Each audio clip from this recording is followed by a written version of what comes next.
August the 2nd in the year of our Lord 2026, and we've got some great information for you tonight. Let me go ahead and click over here to Murtech on Rumble. Right over here, this is my Rumble channel. This is the episode we're going over, episode 1997. It says upcoming, but as you know, you are actually watching it, so let's go ahead and get into this.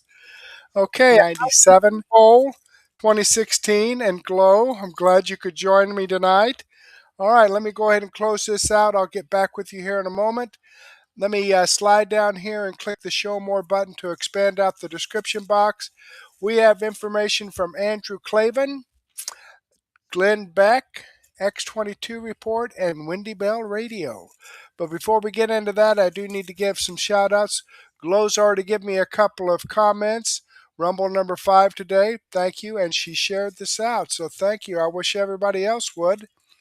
Okay, I think that's Blondie without the O, just started following me. Pacer1 just started following my channel. Ethel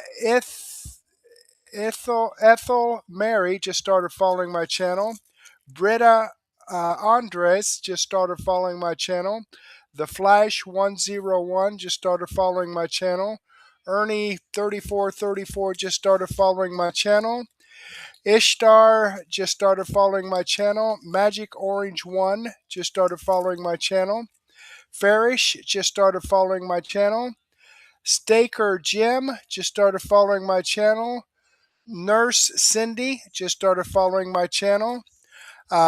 Merme just started following my channel.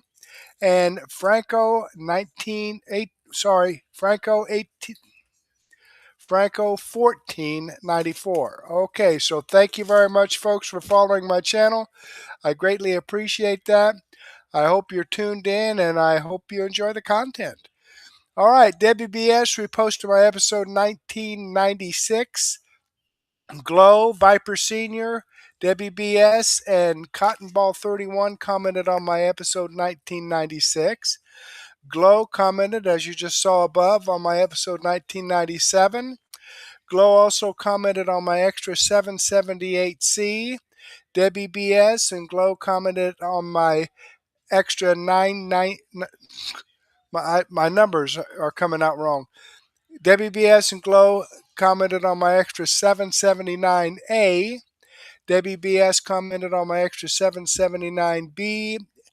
Jeanette J66, Glow, and WBS commented on my extra 779C. So thank you very much for reposting my videos, and thank you for your comments. I enjoy reading your feedback, and I definitely appreciate your support. So let me go ahead and give this a thumbs up.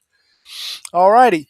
And let's get into this Andrew Klavan. I'm going to let him say his monologue, and then we'll jump this up here to about the 9-minute and 24-second mark. Okay, so let's get into this. There we go. Sex, Lies, and Socialism. The European Broadcasting Union has issued new guidelines on how to film women's sporting events so that the athletes won't appear sexually appealing. I know what you're thinking. You're thinking, oh, Klavan, you marvelous merchant of mirth, how is it possible your effervescent imagination keeps merrily spewing bubbles of laughter into the air until all of life seems a frothy elixir of hilarity?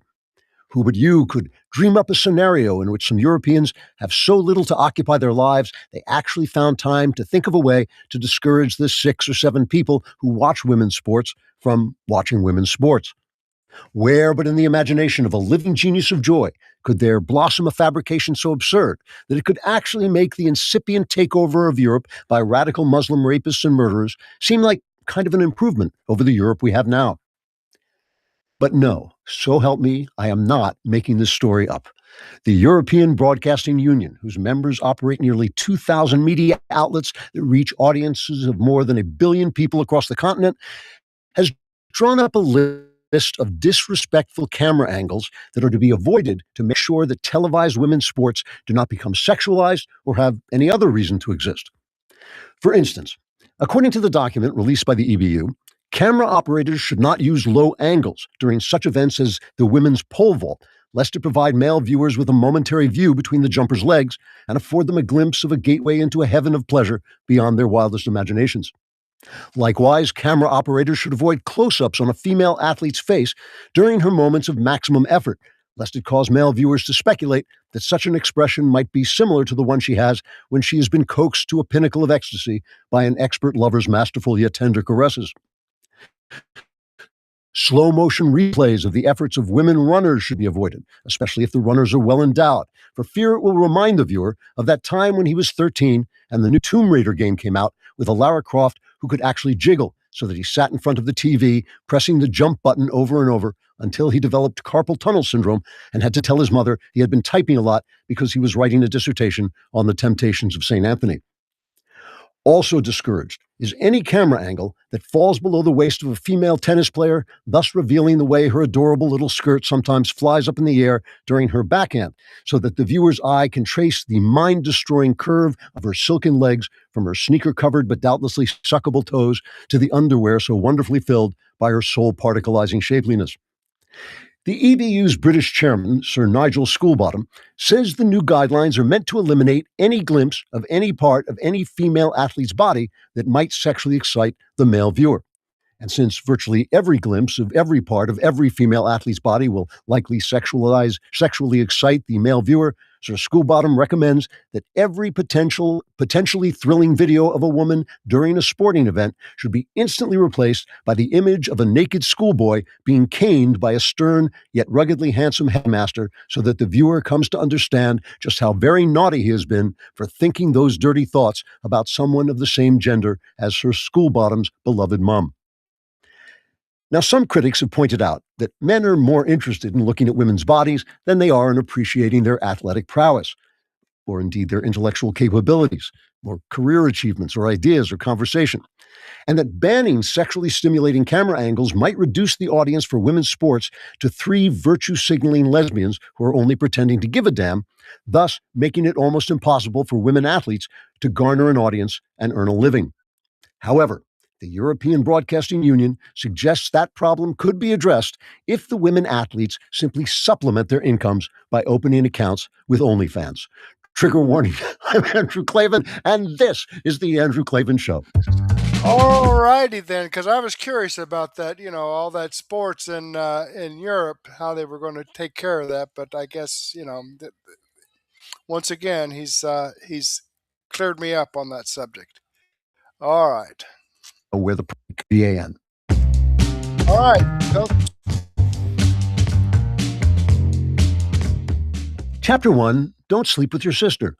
Last week, I made the argument that leaving God out of political debates and conversations essentially makes it impossible to figure out how to take wise action, because it makes it impossible to know where the problem is and how to fix it. So, for example, and this is now, there's now a genre of articles that are coming out that are kind of funny, that basically say everything is great. Why is everybody so unhappy?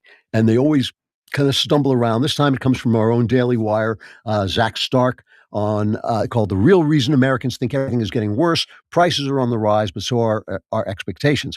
And he points out that things are economically amazing, because people look back on the 1950s and say everything was great in the 1950s, but he says on average houses have more than doubled in square footage since the 50s. Cars now have airbags, collision avoidance, and cameras, and they last over 200,000 miles. I can tell you, when I was a kid, your car broke down. I drove back and forth across the country a million times. It was constantly breaking down, but cars don't break down that much anymore. Fewer than 2% of American homes had air conditioning. Now it's up to 90%. To have ever been on a commercial flight in the 50s was a sign of immeasurable wealth and status. Now nearly half of Americans fly at least once a year. Healthcare is vastly superior to what it was. Vaccines have eradicated smallpox, nearly eradicated polio and measles. Cancer treatment has taken massive leaps, such that certain types of cancers can be mitigated entirely. Most of all, there's the internet. More than 95% of Americans regularly use the internet. Any one of these people with regular access can tap into an incomprehensibly large database of information. It really is amazing. And Zach goes on to say that our problems are cultural, not economic, and you should go to church. Now, I'm all in favor of going to church, and I think that there's a tremendous amount of wisdom in embracing your religion. And I'm certainly against socialist redistribution, which is the other solution that everybody thinks is going to be so great. But the way I want to talk about God when we're having these conversations is about the God you have before you get to church. It's the God you talk to, the God you have a relationship with. So I know this is really difficult for people, but just for the length of the show, put your beliefs aside for a minute, put your religion aside and all the tenets of your religion, and they'll still be there when you get back. I'm not going to like seduce you into some diabolical, thing where you sacrifice your children to me. Although, feel free. But, but still, I just clear your mind of everything except the one idea that there is a consciousness that created the universe, and he has intentions, and he has beliefs, and he has things he wants from his creation. He didn't just do it for fun. And that way, we can just take a fresh look at this. So once again, I got a Klavan clapback letter that from someone who disagrees with me, that was so smart and well thought out that I'm going to start with the letter and use it as a kind of background theme for the show. It's from a lady named Karen. It's not that Karen that everybody makes fun of. It's just a lady named Karen. It says, "Dear Klavan, I heard you say more than once that the reason incest is wrong, even when there are no material deleterious consequences, is because it violates the nature of a sister or brother and the meaning of what a sister is." That's correct. We know in our hearts what our sister is, what our brother is. We know we're not supposed to sleep with them. It violates that identity. She goes on to say, "I promise I don't hate gay people, and I enjoy listening to Spencer, my son, who is gay.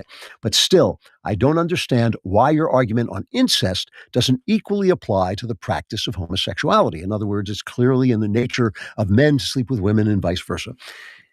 She says, "Even if you view a long-term homosexual relationship as the best accommodation in this fallen world of an immutable sexual proclivity that maybe would not exist in a perfect world, why couldn't you say the same thing about the brother-sister forming a couple? If they really desperately want to, why is that not the same thing? Thank you, Karen." Great question. Excellent question. Really smart. And I really appreciate, Karen, the fact that unlike most people who quote me, you actually quoted me correctly. Even people who agree with me tend to get what I said not quite right. So I just want to point out that I agree that it's very obvious how the human body was meant to operate sexually. You don't need, there aren't that many moving parts. You don't need an instruction booklet. It's pretty clear where everything is supposed to go and why. There's a little hint why 9 months later, when a little human being appears on the earth. So all of that stuff, I absolutely understand. This is creation. This is the way the world was created. This is the way it's supposed to be. So why would I say don't sleep with your sister? Because that's the nature of what a sister is. But I might feel in individual cases, just what you said, that a long-term homosexual relationship is the best accommodation in this fallen world. I think it is a good one. So I read that and I thought to myself, well, wait, is there any situation in which I would say brother-sister incest is the best accommodation in a fallen world? And yes, so there is one situation in which I would say that. If the brother and the sister are the last two people on earth, then I would say, yes, you have to sleep with them. And before you say, I'm evil or I'm saying something outlandish, let me just point out that St. Augustine, or Augustine, however you pronounce it, a pillar of the church, one of the minds that formed what everybody, Catholic and Protestant, thinks of as Christianity, he points out in the City of God that at some point in Genesis, a brother and sister or brothers and sisters must have mated because we only had one set of parents, Adam and Eve. Do the math. Their children had wives. Cain had a wife. So again, do the math. Somewhere along the line, a brother and sister got married. And Augustine said, this is a quote, he said, "The necessary change to banning incest had to be made when it was possible." So it is, there is a place where you would say a brother and sister can mate because they have to. It's the only thing that can be done. Now, I grew up at a time when homosexuality was essentially outlawed. It was tolerated. Nobody was going to arrest you for mostly, but you could be arrested. A cop could walk into a gay bar, wait for you to hit on him, and then arrest you for vice. And as a result of that, homosexuals either lived in the shadows, they lived in the closet, or they were detached from mainstream society and morality. And that meant that they weren't responsible to mainstream morality. And a lot of them descended into a shadow world of unimaginable promiscuity. As one of my brothers once said, without women who would ever say no. And both that was back in the day when women did say no.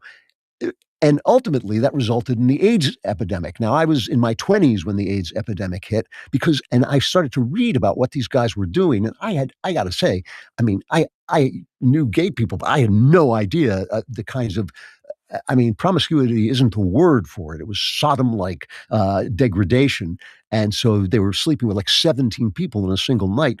And I saw a lot of these nice young men wither away and die because I was living in New York, so I would see people that I had worked with or known, and they were gone in their 20s, and it was quite horrific. Now, you can say, well, serves them right. They should have been celibate, and no doubt. But another saint, St. John Paul II, has pointed out that celibacy is a gift that God gives some people who have the capability of turning all their erotic energy toward God. I don't have that gift, and I know most people don't have that gift, and I know that the sexual urge is very powerful, and people are going to do bad things if they are blocked from doing good things. They may do bad things anyway, as we know, but it makes it much more likely. So I feel like you can't hold people to a heroic standard, especially about something that doesn't trouble you. Like I am not troubled by homosexual feelings, so I don't. So that's not a problem. I mean, I even feel sorry for people who have, desires for children. I feel sorry for them until they move. Until they make a move, then I have no more pity for them whatsoever. But this is something where I would rather a gay person have a romantic, enduring relationship than do what was being done in the day of AIDS when it was banned and made illegal. All right, I'm going to go ahead and pause it there because I will include this in my daily news wrap up. And I want to move on to Glenn Beck. He's got some very good stuff to talk about. We're at like the 18-minute mark, and you got like 50 minutes left of his video. Let me click on the Rumble link here and show you that this video does come from Andrew Klavan. This is the video I shared with you, episode 1289. I've given him a thumbs up. I hope you do the same thing for me. I'm sure that he's going to be getting into the communist part of this later on. In fact, he is, yes. But let's jump back over here. And all right, looks like Debbie BS and SheB63 has joined us in the chat. Thank you very much. Anybody else want to join us? Please feel free to do so. I need those chatters. Okay, Glenn Beck. Does China control our journalists more than we realize? I don't know. Let's see what that's all about. Remember a couple of weeks ago, the president gave a really, really stunning address to the nation. Said things that I've never heard before. That there were people that that foreign governments were infiltrating not just our voting system, but they were also using social media for propaganda. Okay, we knew that. But also that they were buying off journalists, mainstream journalists, and looking for those journalists that would continue to report even more negative stories on Donald Trump. And nobody was talking about it. Listen to him say this. The Chinese government sought to identify U.S. journalists who had reported negatively on the U.S. president and pay them large sums of money to write more negative articles about him, as many as they could, and they didn't care what they said. The Chinese government wanted U.S. president to lose the next election, and the reason they wanted me to lose is because they knew I was wise to them, charged them billions and billions of dollars worth of tariffs, and built the strongest military anywhere in the world. I don't think I've ever seen a president go through what he has gone through or exposed what he was willing to expose.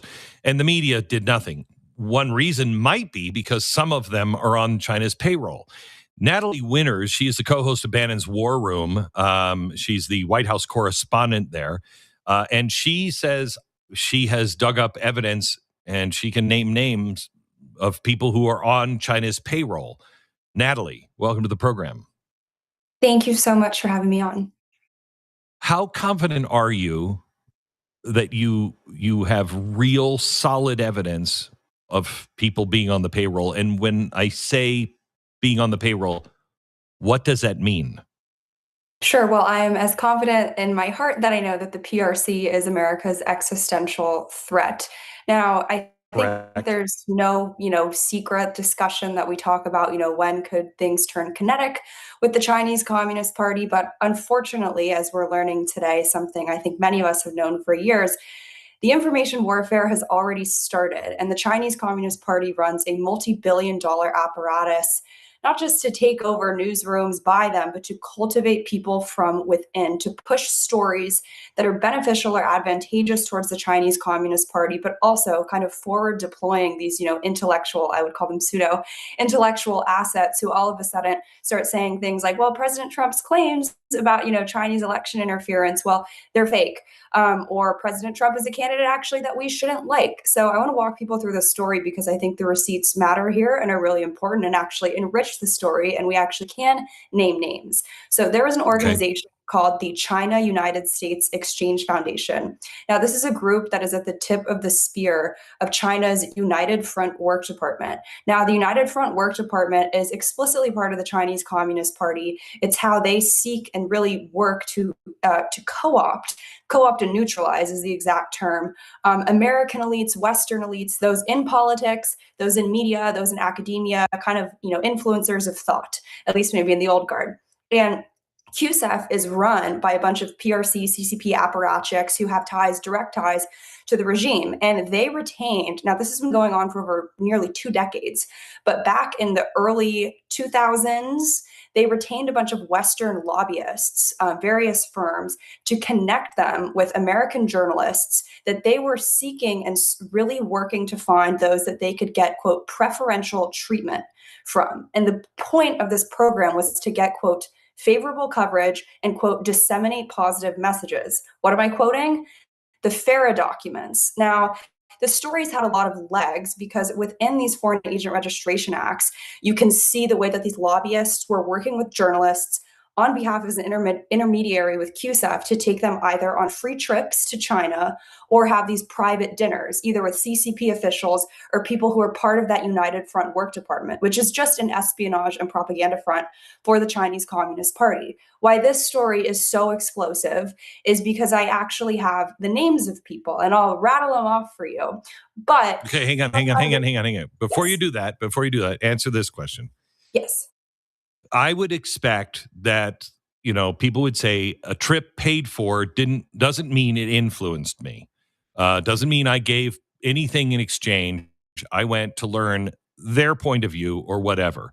And lots of people who are pro-Israel, pro-Qatar, pro-Saudi Arabia, countries do this all the time, and they'll pay for people's trips over there. And that doesn't necessarily mean that you're bought and paid for. Before you announce the names, what leads you to believe that these trips actually did buy them positive coverage? Sure. First of all, the Chinese Communist Party is, I think, uniquely distinct from some of those countries that you rattled off, right? First of all, their influence and espionage apparatus is something that you can't just go over there and expect to not, frankly, end up in some form of compromise or blackmail. They're running basically intel ops on these journalists. So there's that component too. But the explicit pay for play, I mean, it's just evidenced in the reporting. For example, there's a sister group to QSEF. It's called the Committee of 100. It's a little more US based, but I just published the story, but a leaked document from them, they unintentionally put it up on their website. And it was an internal trip report. So this was a report where they were talking about 5 journalists that had gone to China. They were saying it was $60,000 a person that they were covering their expenses. And they were literally itemizing the articles that they got in return from these people after they came back, even having some of these journalists give them direct commentary and quotes about how these trips, quote, changed their perspective of China. Now, Glenn, you get it better than anyone, right? These laws about FARA disclosures and the financing, it's kind of like the COVID origins game. They say, oh, well, because I didn't, publish the check that I got or the wire transfer, therefore you can't prove that I was paid by China. First of all, anybody, let alone people who lecture us on how we're destroying democracy, who is so in bed with the Chinese Communist Party, not some euphemistic friendship group, a communist influence group literally designed to overtake the United States from within. There's nothing altruistic there. You know what you're getting into. And when you can see some of the stories that these people publish, which, by the way, it's not just that they're getting free airfare in a hotel. These are, like I was saying, trips that are costing extensive amounts of money. They're touring Huawei facilities. They're touring military bases. I mean, they're touring sanctioned companies in the United States. But one trip, a participant, upon return, she literally published an article, quote, China bashing is for losers. You have another one praising everything that China has done on climate change. One warned that, quote, decoupling from China would backfire. A Washington Post editor literally published a story titled, Team Trump should be careful what it wishes for on China. They said that China doesn't currency manipulate, TPP is great, that scrutiny of Huawei is misplaced. And this is a direct quote from someone who went, Americans should accept that large-scale manufacturing will never return to the United States. Wow. Wow. Okay. All right. You made that point. So give me the names. Sure. So there's a lot, so bear with me. But you have Ezra Klein, the Vox co-founder and New York Times columnist, Matthew Iglesias, the Vox co-founder, Ronald Brownstein, a CNN senior political analyst and Atlantic senior editor, Bradford Plumer, a New York Times reporter, Marjorie Miller, a former AP vice president and editor, Steve Clemens, former editor-at-large of The Hill, David Rowe, now an MS Now correspondent, Jonathan Alter, an MSNBC commentator, David Sweeney, a former NPR managing editor. How's that for NPR being communist? Daniel Gross, former Yahoo Finance columnist, Marilyn Giwax, a former NPR senior editor, Kathleen Devaney, former Newsweek and Wall Street Journal Marketplace editor, Tom Olmsted, former U.S. News and World Report correspondent, Steve Chapman, former Chicago Tribune columnist and editorial writer, Bruce Stokes, former National Journal correspondent, Craig Gilbert, former Milwaukee Journal Sentinel Washington bureau chief, Tony Semerad, Salt Lake Tribune reporter, Shika Dalmia, columnist for The Week, Jonathan Broder, Newsweek senior writer, Christy Kemp, Chicago Tribune associate managing editor, John Healy, LA Times deputy editorial page editor, and Julian Peckett, former foreign affairs reporter. I don't mean to interrupt here. Would it be simpler just to say who's not on this list? And remember, these people have lectured us for like over a decade that we're the ones destroying democracy. Meanwhile, they're literally collaborating with the foremost existential threat to democracy at large. But Glenn, here's the most important thing too. These names were never disclosed in the FARA filings. I only got these names by sleuthing together old, might I add, deleted, frankly, Chinese language pamphlets from the Chinese organizations themselves. So these people never really disclosed these trips. And what's so interesting, I find, about the Chinese information warfare space is back in 2010, they were more focused on shaping how Americans viewed China, right? Joint partnerships are good. We should, outsource our manufacturing. Right. Now it's more about attacking Trump, attacking people who are tough on China, shaping how Americans actually engage with our foremost adversary.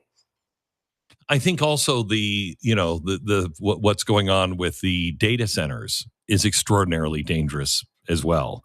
I mean, I don't mind if people in America make up their mind that they're against data centers, as long as it's their mind that has been made up, and it is not due to influence from Chinese money or Chinese propaganda. And that's really, really hard. It's also amazing to me. There is so much talk about APAC, which is FARA, and how they've influenced, and people who don't know, you don't know how they're, and you're pretty much disclosed on everything. And nobody talks about the influence of China. Nobody is saying, hey, what about the journalists? And I watched this speech a couple of weeks ago, or was it last week? And maybe it was just me, but when I was watching it, I thought, I don't think I've ever heard a president say anything this important like this in my lifetime. And then the next morning it was business as usual. Everybody said there was nothing that he announced. There was no big deal. Was that the impression you had when you saw that? Yeah, I mean, if people maybe just heard one speech from Xi Jinping, they would see that the PRC is at a people's war with us. And I think President Trump matched that intensity with what he was talking about. But you really can see, I mean, China's unrestricted warfare on full display. And frankly, with that speech, you see why China hates President Trump so much, right? Unrestricted warfare, this idea of weaponizing information warfare, political warfare, legal warfare in lieu of kinetic conflict, not because they don't want to go kinetic. They would just prefer, they've seen, I think our mishaps when it comes to extending maybe too far across the globe with actual troops. They would much prefer to just take over the information space. And QSEF is one of dozens of united front groups that are actively working to undermine the United States. And QSEF itself also runs these same trips, not just for journalists, but for congressmen, former congressmen, think tank types, the Center for American Progress, the one that basically staffed the entire Obama administration, congressional staffers, you want to talk about the degrees to which they control and really run American politics, and even, believe it or not, partnering with the Congressional Black Caucus Foundation to host a special delegation where they sent young Black Americans over to China to basically get exposed to Chinese propaganda. And they had testimonials from the students when they came back. One of them literally was praising China as a, quote, amazing communist country that was superior to the United States. Wow. Natalie, thank you for the good work. I appreciate it. Stay in touch with us. If you have any more breaking news, just let us know. Thank you. Natalie Winters, Coast. Okay, Natalie Winters. And that's why I like to share Glenn Beck, is because he has no nonsense, common sense, logic, and truth. You know, the information that you're not going to get from the mainstream media, because the mainstream media is being paid by China. Okay, as you can see, this comes from Glenn Beck. I am subscribed to his YouTube channel. I've given him a thumbs up. I hope you do the same thing for me. All right, let's jump back here. And no new chatters? Come on, folks. Help me out. Give me a chat. Let me know you're out there. Let me know what you like to see, what you like to hear, so I can, share it with you. Okay, X-22 report, Mr. and Mrs. X, Deep State are purposely going after the children. We are watching Central Casting Actors, episode 46. Okay, this is Rumble Premium, but since I have Rumble Premium, I can share it with you. So let's jump over here. I'd like to welcome Mrs. X. Hey, everyone. So we're seeing a lot of stories in the news because Trump just held the White House Correspondents' Dinner. The other one was canceled because of a shooting. Yes. And he went off on the fake news. And what's very interesting is the fake news, they just had to sit there and take it. He just hit him over and over and over. And one of the things he said was something about Caitlin Collins and how she looks like Dylan Mulvaney, which I find very, very interesting. Yeah, he wasn't holding back. It was enjoyable to watch, because it finally had the captive audience. I mean, he takes so much abuse from the press, and he had his time to shine and to really kind of clap back at them, which was, because after a while you just get sick of it. But I think he said something like that they would have done better if they had Caitlin Collins instead of Dylan Mulvaney, maybe because they actually used a woman for their campaign. Well, wasn't that what he was alluding to? I don't know. Well, what's very interesting about all of this is that now the Democrats and, of course, the fake news, they're saying, how dare he compare Caitlin Collins to a man? But wait a minute. I thought Dylan Mulvaney was a woman. Yeah. So now their whole entire narrative is completely messed up. Because it's completely messed up all the time. Like it's so ridiculous. And, it's again, it goes back to when it suits their needs and purposes that their truth is the only truth. But then when you call them out on it or challenge them on any level, all of a sudden they turn the whole thing around and be like, no, like they can't define what a woman is. And, 1 minute, oh no, men are allowed in women's bathrooms and women's sports and all these things. But then the next minute, the Democrats are out there saying that women don't know how to get a license to vote. And that's why you can't have the Save America Act. You see, they just keep flip-flopping, and they don't really have any real principles that they run on or are behind, because it's always that they bend the truth and to their liking, to suit their purposes. Well, I think this is what Trump leads them. He kind of leads them down this path. Yes. He kind of forces them into these different issues, which kind of messes up their entire narrative. And then people start to see it, just like when he says, okay, we were, a socialist. The Democrats are pushing us down a socialist path. Now we're full communists. He's actually showing the people who these people really are. And he kind of forces them out. Yeah. And he pushes, right. He pushes them very, very hard. So they're forced to show you who they are and what they're really trying to do, instead of, hiding in the shadows, pretending to be something that they're not, trying to be just like you, while in the background they're, orchestrating their communist takeover. Well, Obama did it for a very long time. Yeah. And I think the president knew that, because he called out Obama long before he was president of the United States. I remember him being on The View and all these other things and always questioning Obama and his, and he was great at it, honestly, a true snake oil salesman. He was, kind of practicing that Takira law. Like they tell you what you want to your face, but they have the knife behind your back to stab you with it, and I feel like we have Mondami going down that path right now. Like, oh, he's all smiles and all whatever. And, I think Spencer Pratt called him like a loser theater kid, and now he's pretending to be mayor and be all important, but he's doing the same thing, telling you all these things. And then he's like, oh, wait, now we're going to give you everyone a tax bill, and he's basically getting rid of everybody in New York. Well, yeah, I mean, all the people with money, I should say. Well, no, right. They're pushing their communist agenda, and they need the capitalists to do that because you need the capitalist money to push the communist agenda. Right. And what he's actually really doing is he's forcing a lot of business out of New York. He's forcing a lot of people out of New York. Yeah. But in the end, if you look at communism over, a long period of history, they like to take your property. Yeah. And that's what this is all really about. It's about taking the property and having the communist government own the property. But think about how he started. He was campaigning on free bus rides and like free food for people. And everyone's like, yeah, I like free. And then, but they really have this master plan. Like I don't understand when, I don't understand how this resonates with young people. Like there is nothing for free. Somebody has to be paying for it somewhere. Like you said, communists can't really exist without capitalism because they need the money, because you can't get, it's like you can't make nothing from nothing. You can't make something from nothing. So where do they think they're getting the money from? So that's why I was like, when people said, oh, free bus ride. Yeah, free sounds great, but it's not realistic. It's not reality. Well, no, I mean, it goes back to the same playbook that they used with the central bank going all the way back to 1913. Yeah. Just think about what they're saying. Right. They're saying, hey, you know what? Everyone has to pay their fair share. So what we're going to do is those people that are rich, we're going to go after them and we're going to make them pay their fair share. If you go back in time when the central bank was being created, and when it was created, they used the same exact narrative. Hey, you know what? Don't worry. The rich are going to have to pay for the government to be operational.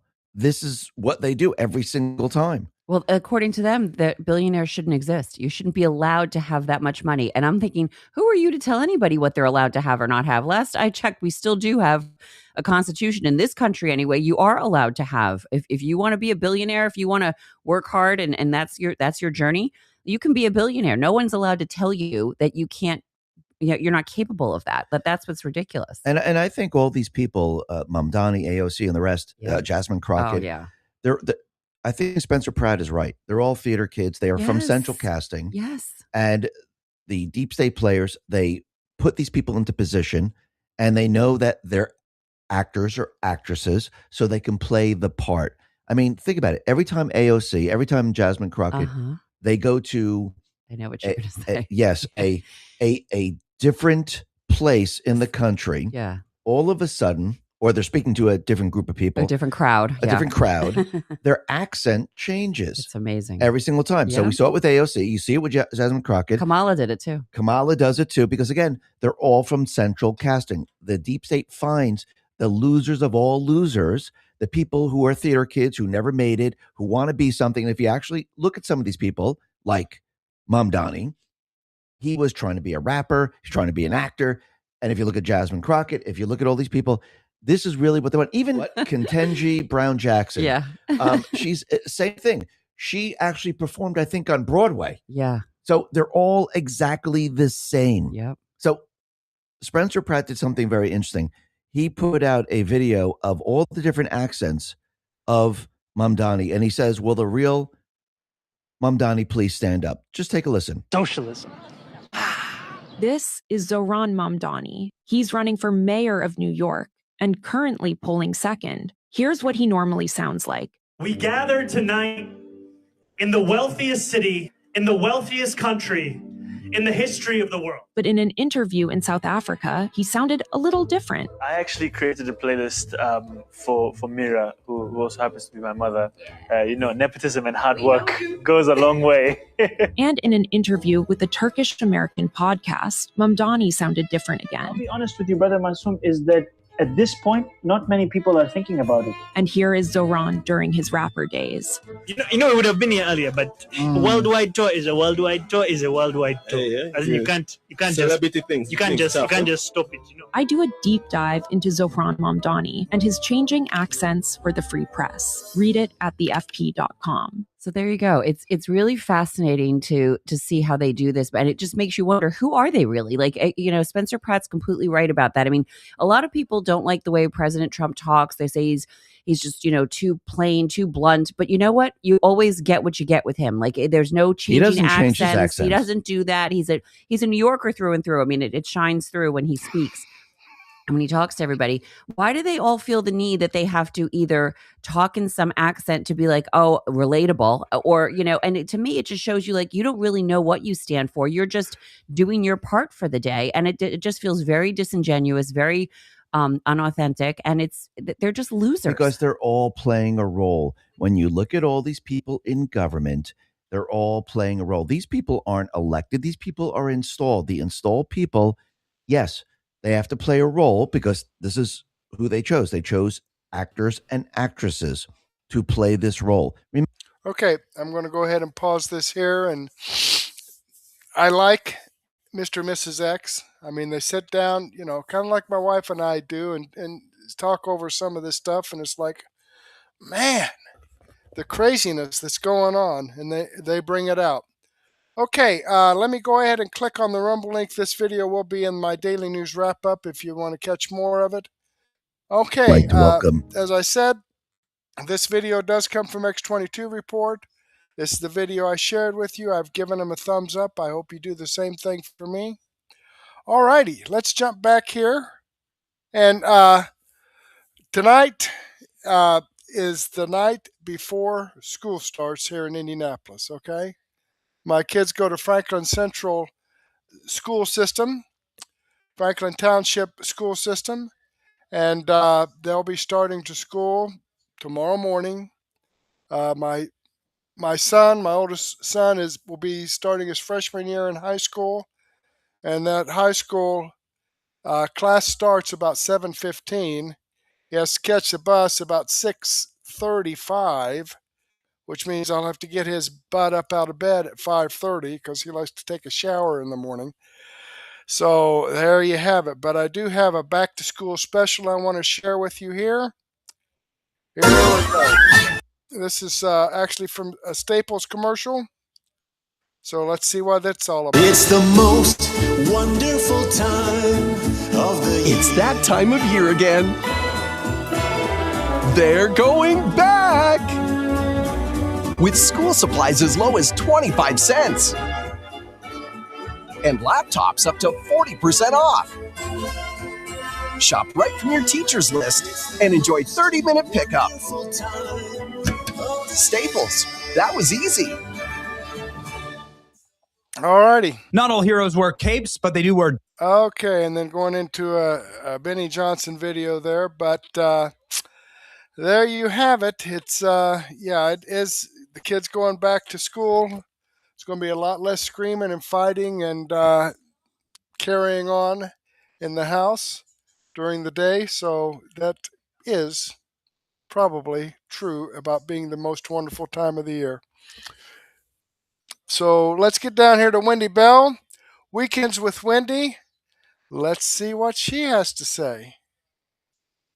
Wendy Bell Radio is live.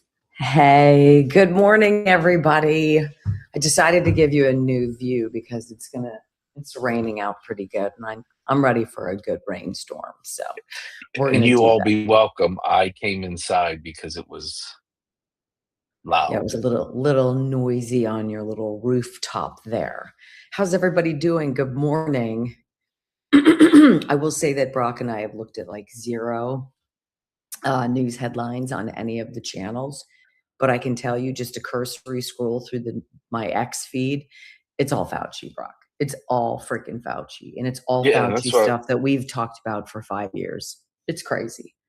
That's what I was saying. That news cycles, and you have to look at social media as the news cycle anymore. Because you just know you're not getting the coverage from mainstream. And for him to testify on Wednesday and it be Sunday and it's still at the top of the feed. It's not That going shows you how anywhere. pissed off people are. It's not going anywhere. It's going to keep going. It's going to go into next week. You know, and the hard part is like, so I've been going through, people have been posting various clips of Fauci. And these, by and large, were all things that we shared with you back in the day, right? And of course, now that people have awakened to some of the realities of this guy, he said something about pregnant women and the efficacy and safety of mRNA gene scramblers for pregnant women. And I'd like to ask each of you who's here, how many of us there are? Do you know someone, whether it's your wife, your daughter, daughter-in-law, who either miscarried and never had before or had trouble during that time getting pregnant? Because his ambivalence, he's like, it's 100% effective. It's perfectly beautiful. It's fabulous. You're going to love it. And then the media parroting that. You will not be able to go back and get any kind of actual honesty about that after the fact. They won't admit it. And so you're left with, like, where do you go for information? Well, you're here on a Sunday, so hi. Yeah, here's your information. I told you this morning, I'm like, I just going through some immediate stuff. It makes me angry. It makes me really angry. And it makes me angry that it took me being, canned from multiple jobs, maybe to have the time to dig into the data with Brock and to then put it out for you guys. Nobody did that. Why did nobody do that? Nobody did it. They didn't do it on the news. They didn't do it in newspapers. There wasn't a single radio report after this just in. No critical thought, no dive, no let's double check this shit, of all things to fact check. And they did not fact check Fauci and any of the science. Why? I have BS boards that go back. Brock, holy smokes. When I started hitting you up with those, what are you thinking? We were right all along. About elections, we have stuff on elections, we have stuff on kids and the jab. And I think the kids and the jab one in the CNN old school breaking news that we have is just, it's so in your face that they never did anything other than read the teleprompter and read what they were told.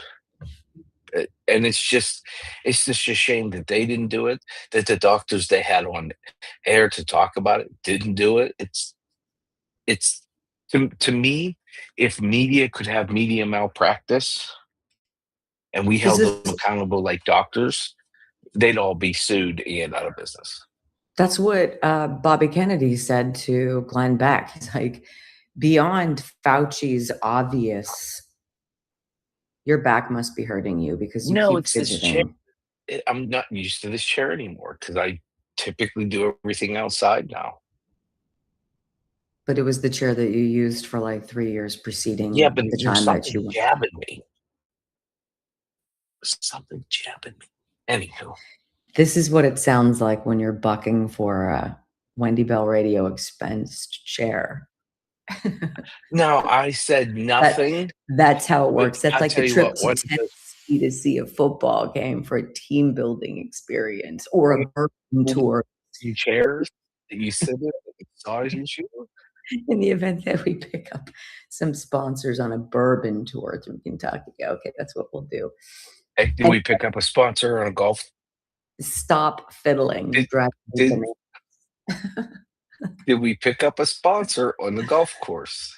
Yes, we did yesterday. As you stole all their balls. Yes. But anyway, like I think that the great conundrum. Oh, now he's taking himself off screen so he can fiddle and not drive me bananas. The big conundrum is like, why would you go back now as all of these videos are being surfaced of the media basically just parroting without any kind of critical thought everything that these idiots, in science said. Like, why would we now go back? We didn't, but they're dead. They're dead. Like Brock and I are talking about the radio station we worked at originally, KDKA. The first, Brock, what is it historically? The first commercial radio station in America. They first one. broadcast the first Harding, who Harding went against.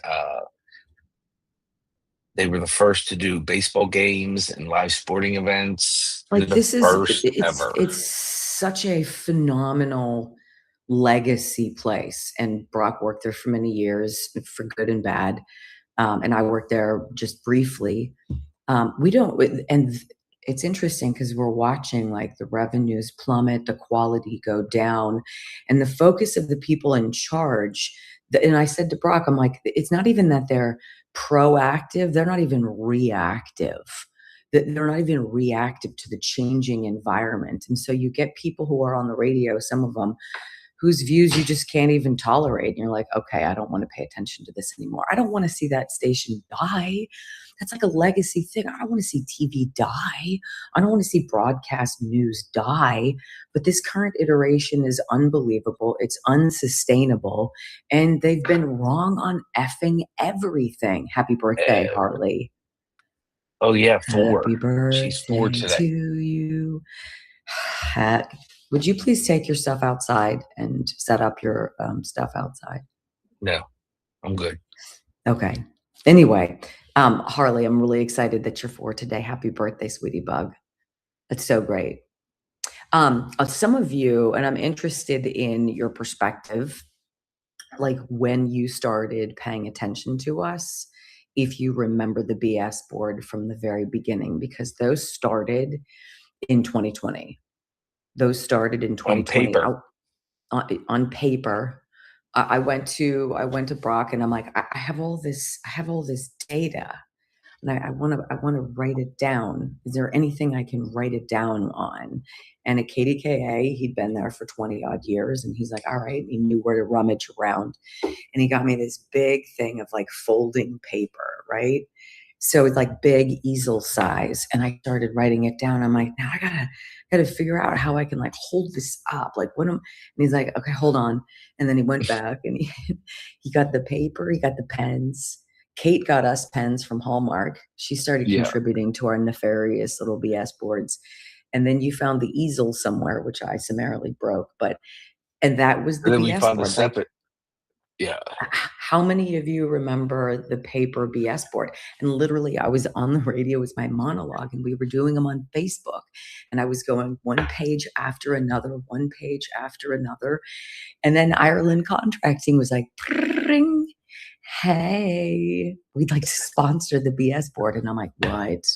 And they made a little roof, like a little shingle thing that went on top of the easel. It was hilarious. That's what we did. But Brock, play them that.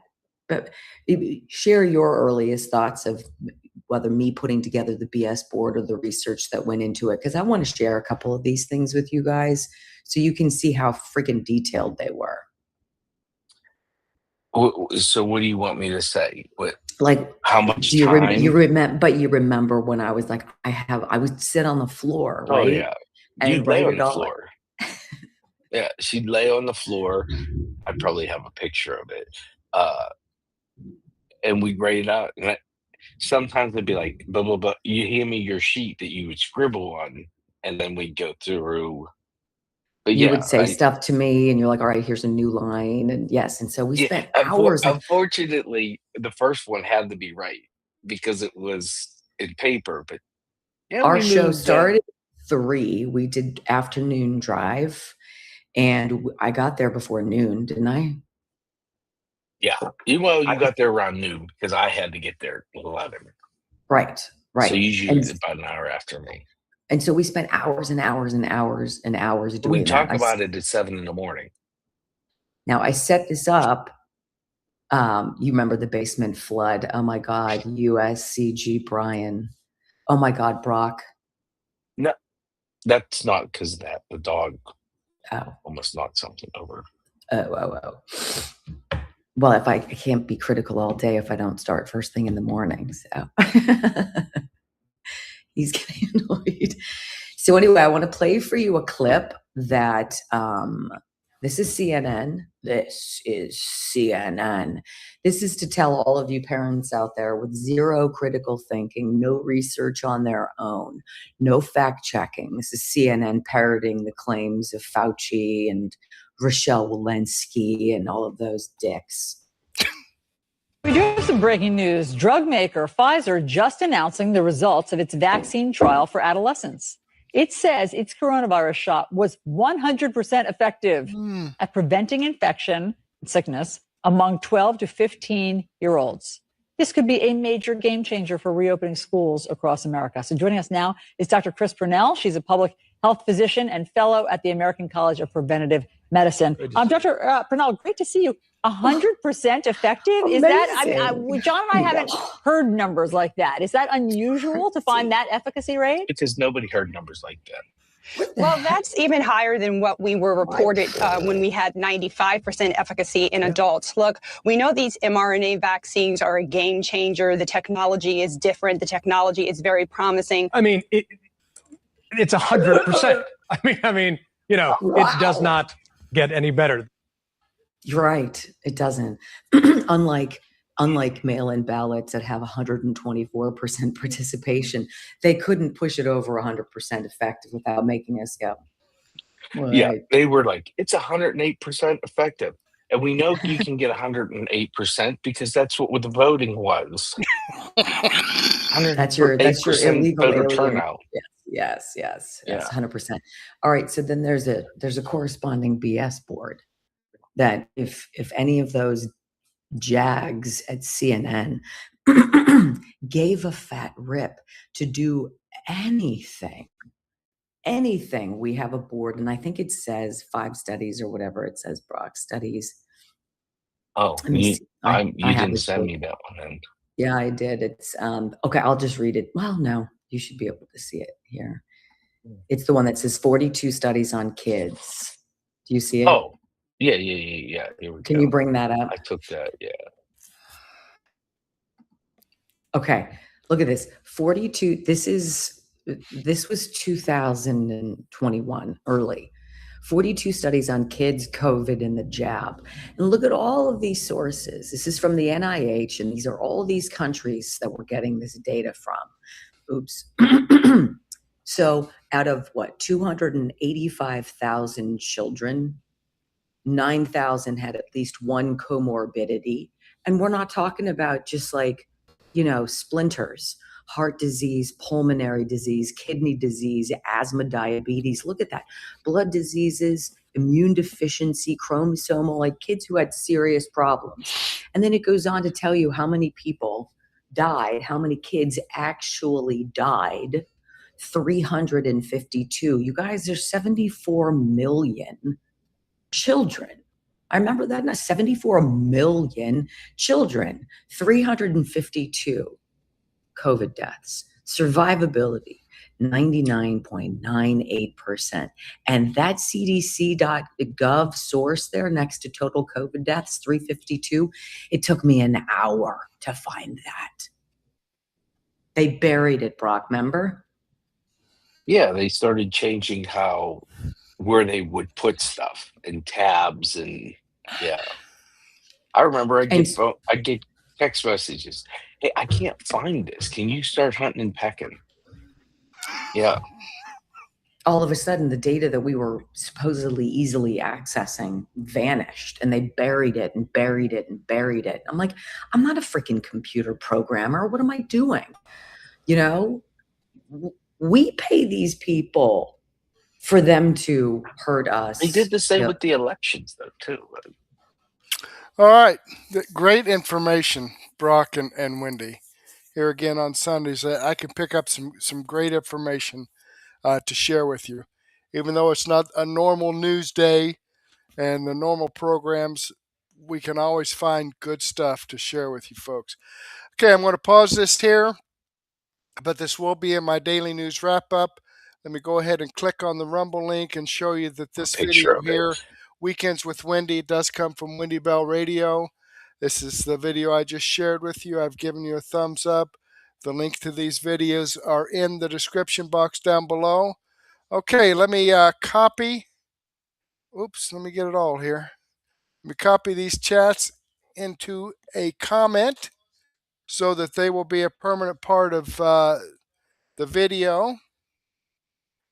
We got Jason. I do this every time.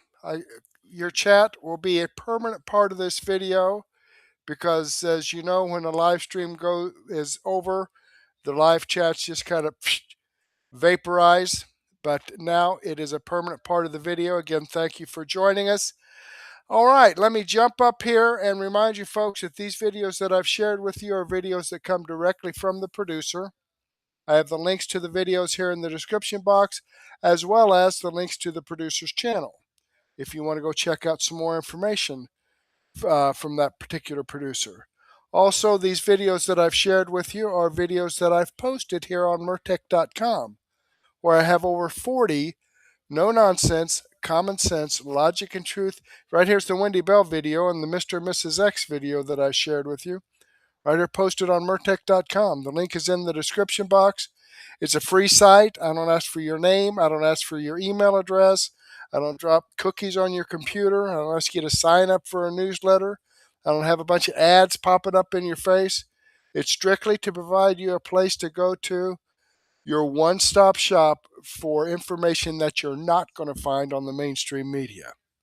Okay, I'd love to share all of this information with you, but unfortunately, I just don't have the time to do so, and that's why I've put together my Murtech Daily News Wrap-Up.